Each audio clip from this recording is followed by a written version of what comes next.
Welcome to day 1 here in Hanoi. In this video, samahan nyo kami from our arrival, hotel tour, old quarter walk, Huan Kiem Lake, at ang special Auday traditional costume experience. Ang cute! Pure activities lang to para mas organized and easier to watch. Let's explore Hanoi together!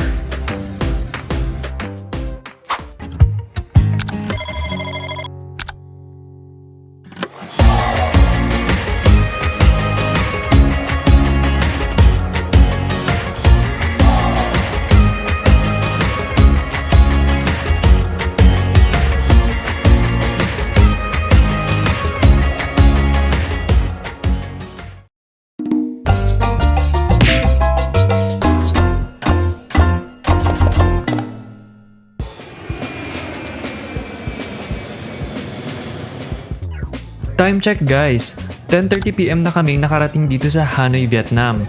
Kakalanding lang namin sa Noi Bai International Airport and grabe, ang laki din ng airport nila. Pero nagmukha siyang maskip kasi sobrang crowded ng tao sa airport. It reminded me of NAIA Terminal 3. Medyo malaking difference from Incheon Airport sa South Korea. Na-realize ko, pagka-landing mo pa lang sa airport ng isang bansa, dito mo talaga makikita ang difference ng first world at third world countries. Paglabas namin, naghanap agad kami ng ATM para mag-withdraw. Good news guys! Gumagana ang Visa at Mastercard debit cards, kaya no problem sa cash. Sobrang dami rin nilang ATM sa airport. At oo, dala-dala pala namin ang 3 big at 2 small luggages. Napasobra ata talaga ang shopping namin sa Korea. Pero feeling ko, madadagdagan pa to kasi may dalawa pa kaming countries na iikutin. Good luck talaga sa amin. Sana magkasya pa lahat pag uwi. After that, nag-book kami ng taxi via Grab. Yes guys, the same Grab app na gamit natin sa Philippines. Gumagana rin dito sa Hanoi, super convenient niya. Sobrang excited na kami for this trip. Bagong city, bagong adventure, and syempre, bagong memories. Let's go, Hanoi! So we just arrived here in Hanoi. Medyo matagal yung hinintay namin for the luggages. Luckily, pagkalabas namin ng airport, may nakuha agad kaming Grab na extra large kasi nga meron kaming 3 check-in luggages from Korea. So ang binayaran namin for Grab was 18 Australian dollar. Ilagay ko na lang dito yung conversion sa Philippine peso. Just FYI lang guys, sa mga gustong pumunta ng Vietnam, wala silang Uber dito. Meron silang Grab. Pero yung Grab is yung same lang na app na gagamit natin sa Philippines. Pwede nyo gamitin yun. So the travel will take around 40 minutes from arrival to our hotel. Mabilis lang siya guys. Tapos pagkalabas namin ng international airport nila, ang gulo din. parang sa Manila, parang sa NAIA. So ang temperature ngayon sa Hanoi is 13 degrees Celsius. And current time is 11:55 p.m. Yun. So medyo malamig din. Wait lang namin makarating kami sa hotel and then i-explore natin yung room na binook namin. Alright? Thanks so much. See you later!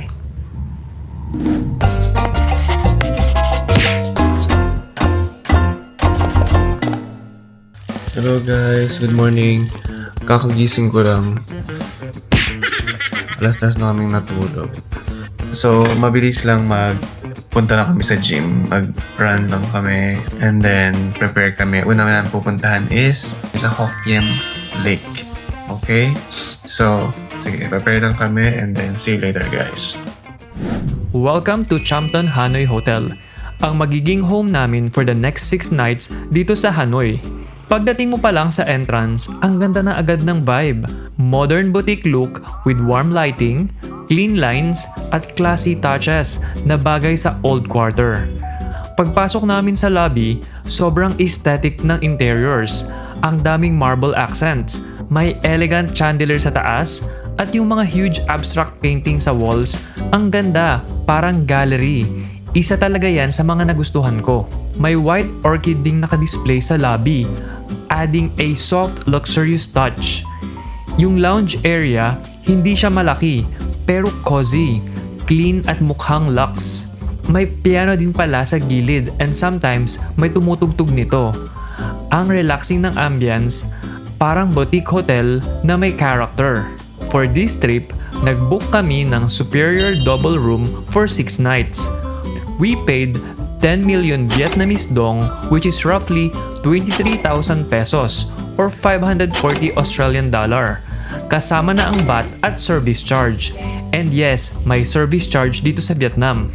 Ang Champton Hanoi Hotel ay isang modern boutique hotel with a 4-star rating. Known for its clean design and warm hospitality. Hindi siya old historical hotel, pero inspired ang interiors by the classic Hanoi aesthetic. Marble, gold touches, and warm tones.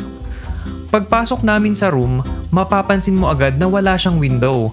Pero common talaga yon dito sa Vietnam. Dahil sa old building layouts at limited space, maraming room sa Hanoi ang walang bintana. The room isn't huge, pero sakto lang.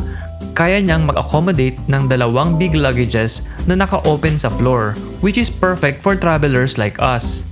May marble and gold details sa furniture, giving it a classy boutique feel. Meron ding complimentary coffee and tea, an electric kettle, at robes provided. Yung bathroom, clean and simple.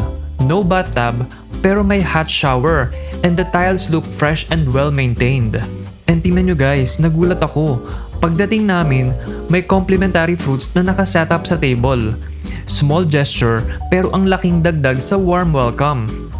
Overall, Champton Hanoi Hotel has that modern, elegant boutique charm, cozy lounge, beautiful interiors, and a comfortable room perfect for our 6-night stay here in Hanoi, Vietnam.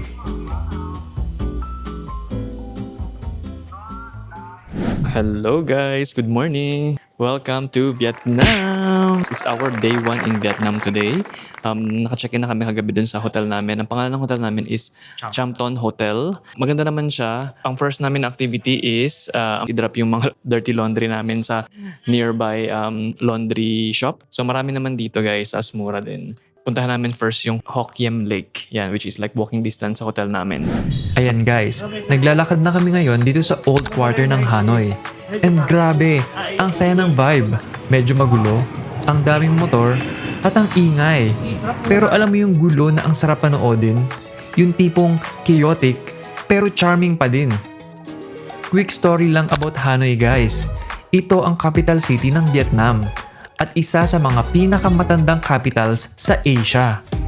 Over 1,000 years na ang history nito, kaya bawat kanto parang may sariling story. Dito rin nakalagay yung government offices at embassies, kaya political center din siya ng bansa.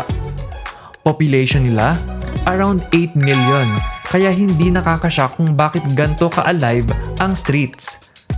Culture-wise, mix ng traditional Vietnamese, French influence at modern Asian energy ang Hanoi. Yung weather dito, iba-iba. Minsan malamig, minsan super init, at minsan maulan. Pero kahit anong season, may charm pa rin yung city. By the way guys, February kami nagpunta dito, kaya ang lamig-lamig ng hangin. Average temperature was around 19 degrees Celsius. Minsan, umaabot pa ng 23 degrees Celsius sa umaga, tapos bumababa ng 16 degrees sa gabi. Kaya perfect talaga for walking. Hindi ka pinagpapawisan, hindi ka rin nagyeyelo. Sakto lang. Habang naglalakad ka, mapapansin mo yung old buildings, French-style balconies, mga tindahan na dikit-dikit, at syempre, yung motorbikes everywhere. Classic Hanoi talaga. And the food? Nako, ibang level. Dito nang galing ang pho, bun cha, egg coffee at sobrang daming street food na simple pero solid ang sarap na kinikilala at tinatangkilik sa buong mundo.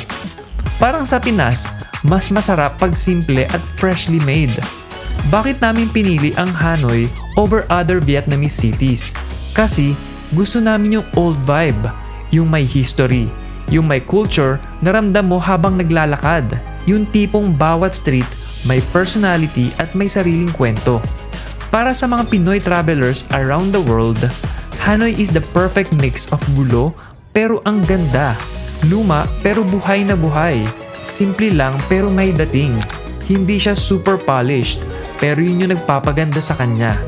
And habang naglalakad kami dito, ang daming inspiration. Travel isn't just about seeing places.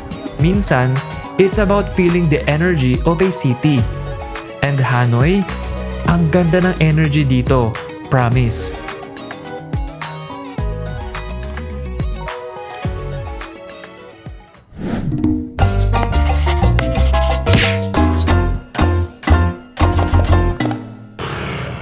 Hi guys! My God! Actually, yung first activity namin today talaga is nagpalaba kami, nagpa-laundry kami. So, dinala namin yung mga maduduming damit namin from Korea. Parang almost 8 kilogram yung total laundry namin. Sorry guys, ang ingay, ang daming ambient noise.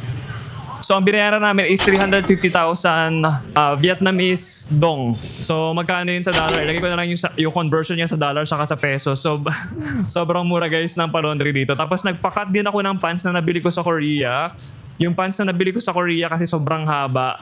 So, bala ko siyang isuot dito kasi manipis lang siya. Ang binayad ko is 100,000 dong lang. Lại những cái quả mà đặt lên là vẫn tính và 6 quả. Nagalit na si kuya. Ang mura guys. So sinusundan ko lang si Mark ngayon. Ang balak namin puntahan ngayon is isa sa mga Michelin star pho restaurant dito sa Hanoi. Yan. Di pa kasi kami nag-breakfast. Nag-run kasi kami kaninang umaga. So late na rin kami nagising. Tapos kagabi kasi nagpa-massage pa kami. Mga 3 AM na kami nakatulog. Napagod kami sa flight. Sabi ko parang maganda yung magpa-massage sa bago matulog. Yeah. Sobrang sobrang chaotic guys, sobrang daming sasakyan. Pero so far yung experience namin, mahirap talaga silang makipag-communicate sa English. Hirap silang makipag-communicate. So talagang highly advisable na gumamit kayo ng Google Translate. Yan, minsan mahina yung internet so nade-delay yung pag-translate sa voice nung app. So, ang gagawin ko, ita-type ko lang talaga tapos ita-translate niya sa writing ng Vietnam. Tapos ipapabasa ko sa kanila. Tapos yun, maiintindihan naman nila. Nagkakaintindihan na kami ng ganun. Tapos, mabait sila. Alam nila pagka tourist pagka foreigner. Yeah. Patient sila, hindi sila grumpy. Yeah. Tapos yung price na sinisingil nila, hindi rin overpriced. Parang same lang din ng singil nila sa locals. Nakakatuwa.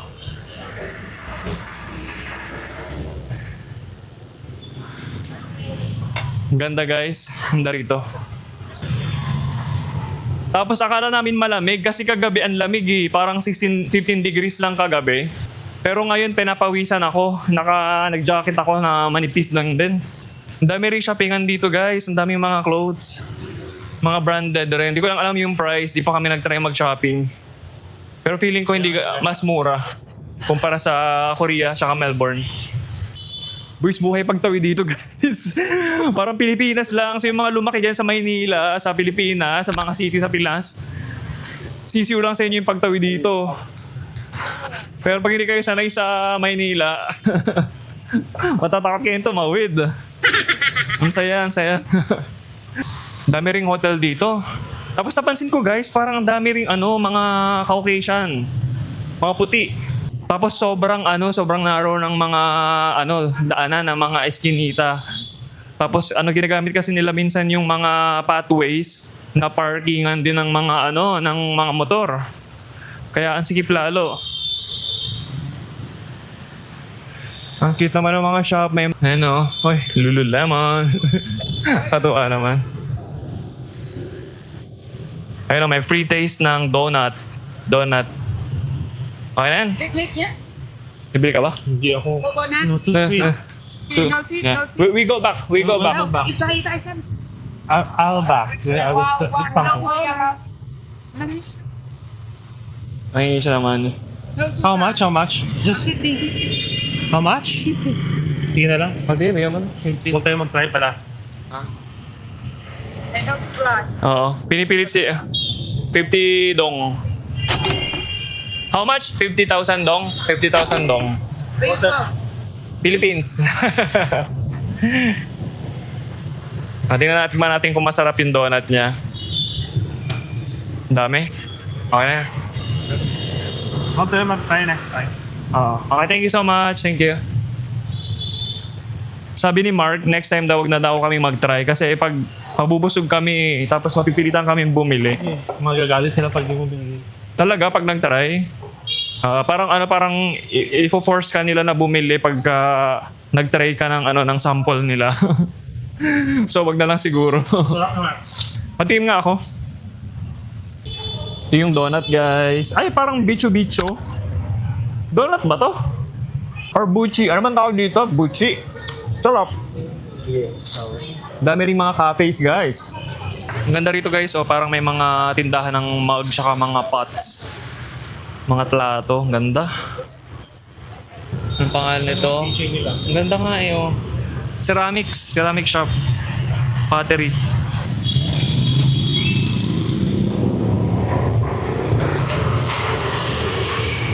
Para siyang artistic pottery. Sabi ni Mark, attend daw kami ng mga pottery class next time kung merong pang time. Sobrang daming magagawa dito, guys, sa Vietnam. Ang pinakamahalaga, madaming magagastos yung pera mo kasi hindi ganun kamahal kumpara sa mga European country. Ano naman to, parang souvenir shop naman, tingnan nyo, guys.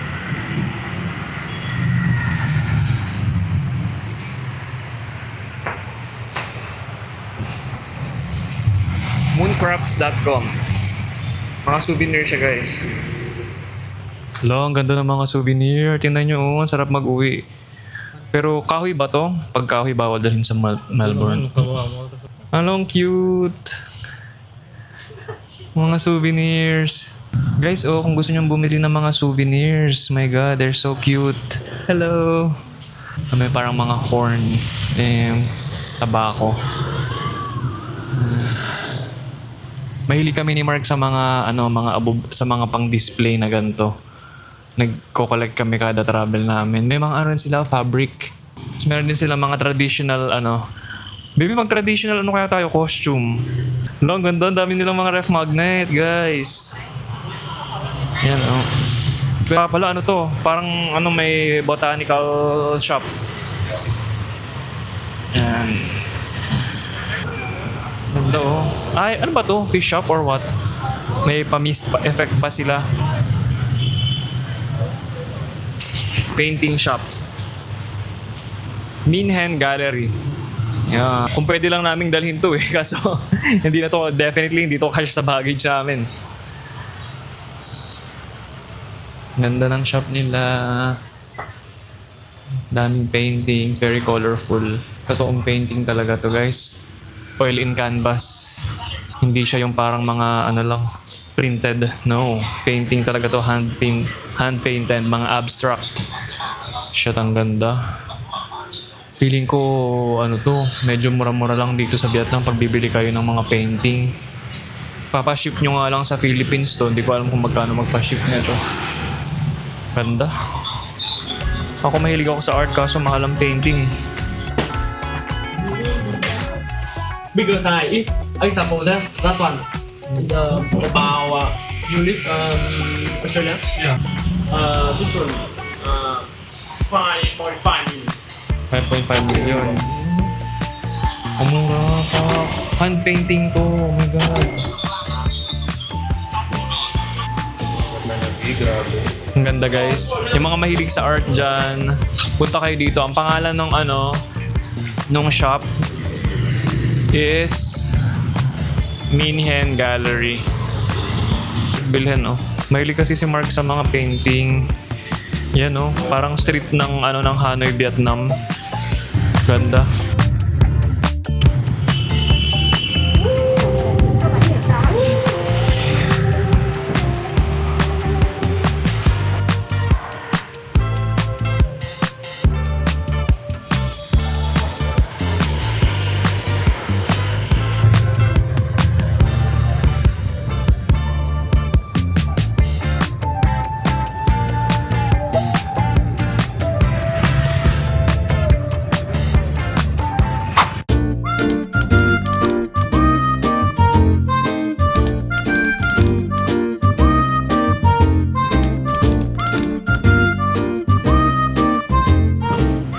Guys, sobrang sarap nung salted coffee. My God. Parang bibili ako uli nun. Pero gusto ko i-try yung coconut coffee next time. Tinatanong ko ni Mark kung gusto ko daw bang i-try yung mga parang dito, bicycles. Ito yan, yung mga yan. Kaso, sabi ko, baka mainit ngayon, sa mamayang hapon na lang o some other time. Lakadin na lang muna namin tong Hokkien Lake. Ito na ba yung Hokkien Lake sa likod na to? Grabe guys, nakakatuwa. Sarap tong coffee. I'll try coffee again. May na-meet pa kami na parang batang binatilyong German. Nagta-travel siya. Tinutour niya yung buong Vietnam for 3 months. Grabe sila, yung mga puti. Hilig nilang mag-travel. Pero alam mo, napansin ko, mahilig sila sa Asia kasi cheaper sa Asia. Hindi siya kasing mahal ng Europe. May araw, pero hindi naman siya sobrang init. Ano bang temperature ngayon? Tingnan natin. Ito na yung Hokkien Lake. Guys, 21 degrees Celsius ngayon sa Hanoi. Time check, it's 1:20 p.m. After naming mag-coffee, finally, dumating na kami sa Hoan Kiem Lake. Grabe guys, ang ganda niya in person. Ang laki, ang linis at ang lamig ng hangin kahit tirik na yung araw. Ang daming puno sa paligid kaya sobrang relaxing maglakad. Quick trivia lang, Hoan Kiem Lake is one of the most important landmarks in Hanoi. Historically, tinatawag din siyang Lake of the Returned Sword. Sabi ng legend, may magical sword daw na ibinalik dito sa isang golden turtle god after it helped a Vietnamese emperor win a war. Kaya hanggang ngayon, super symbolic siya sa Vietnamese culture. The lake is around 12 hectares, so imagine, ang laki niya talaga. And yes, protected area siya. The government preserves it as a cultural and historical site, kaya bawal magtayo ng kung ano-ano sa paligid nito.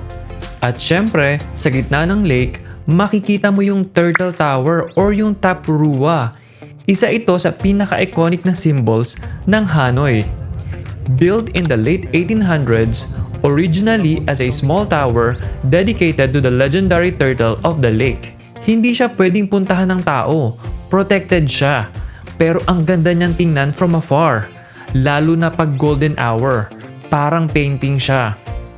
Today, ginagamit siya as a public park, tambayan, walking area at cultural space. Ang daming locals na nagja-jogging, nagchi-chill, nagde-date, at syempre, tourist na nagpipicture kagaya namin. Sakto pa nung pagpunta namin, second week of February, celebration ng Vietnamese Lunar New Year. Ang daming Vietnamese youth na naka-traditional costume. Nagpipictorial sila sa gilid ng lake. Ang gaganda nilang tingnan, sobrang elegant.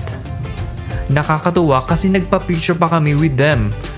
Lalo tuloy nagbumukhang magical and historical ang lake. Overall, ang sarap lang tumambay dito. Yung vibe niya, calm, cultural, and very local. Isa to sa mga spots sa Hanoi na hindi mo dapat i-skip. Nakaka-relax, nakaka-inspire, at parang ang daming stories na nangyari dito over the centuries. Naghahanap kami ng costume rental. Ito na nga yun. Kasi nainggit kami dun sa mga nagpo-photoshoot sa Hokkien Lake. So maghahanap kami ng rental. Ito yung nakita namin, no? Yan. Napadpad kami sa parang skin kita. Kasi di ba nag-traditional costume kami tapos photoshoot sa Korea dun sa temple. So gusto namin gawin dito lahat ng content na i-visit namin mag-traditional costume kami. Mura lang naman eh. Per shot parang 20,000 dong. So $1. May professional photographer ka na nun. Pero gusto namin naka-costume kami so naghanap kami ng rental. Hello? Costume. I was able to rent a costume from here. Okay, yes. How much the price? Well,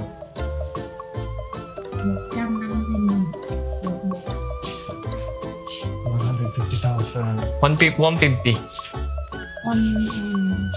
150. Okay. Okay. wait. Saka gustuhan namin mga pag-photoshoot. $8 lang guys. 150,000 dong. For male. It's not for male. Male, for male only. Not for female. Do you have something for male?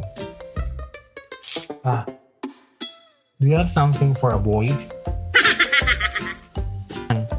Male. Not female. Không. Ito green maganda. Đi đồ rồi. Ano kaya akin? Maging ba sa akin ng green? Sa akin yung green, parang bagay. Hala guys, nag-rent na kami ng costume. You rented costume. Tada! Hindi kami magpapatalo sa mga lokal. Hanap kami ng photographer. Parang sa Korea lang. Feeling ko kung kasama natin si Camille siya kasi mama dito, magaganda.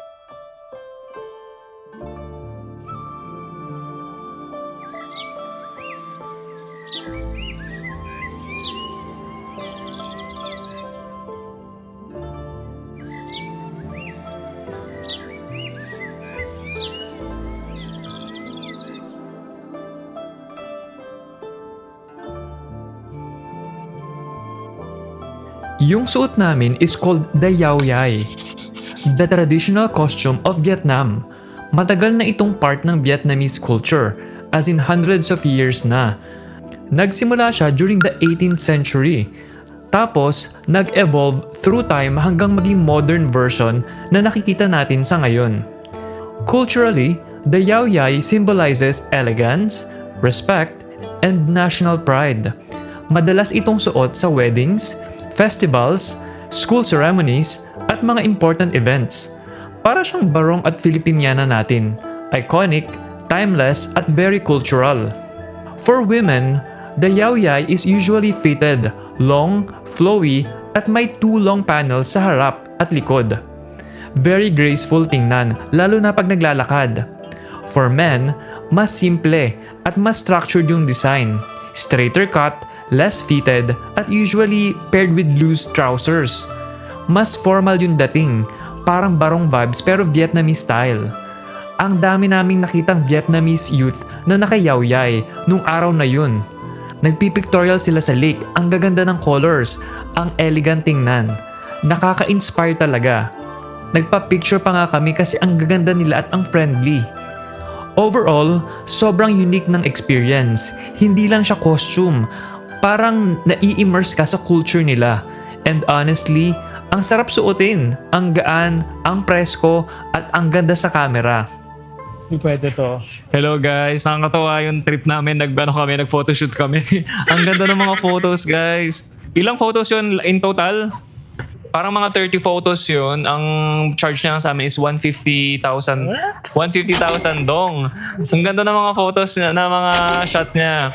Binigyan na lang namin siya ng $10 in total. Ginawa na namin 200,000 dong kasi nga yung effort niya. Ito siya, oh. Yeah. You say hi to my vlog. Hello. Sobrang nice niya. Parang out of curiosity lang kasi nga ang dami namin nakikitang mga ganito, yung mga nagpo-photoshoot sa may lake. Sabi ko, kasi nga meron ata silang sila-celebrate ngayon na Lunar New Year. So yung mga kabataan, nagpa-photoshoot sila for some cultural reason. So nagtanong kami kung saan pwedeng mag-rent. May costume rental na malapit lang few walks away from the lake. Pinuntahan namin. Tapos nag-rent kami. So ang bayad lang namin is 150,000 dong. Pag gusto nyo mag-visit ng Hanoi, pwede nyo siyang kontakin. Yan. Pagka family kayo or couple kayo, gusto nyo mag-photoshoot, sobrang mura ng yung charge niya. Saka mabait din siya. Yan.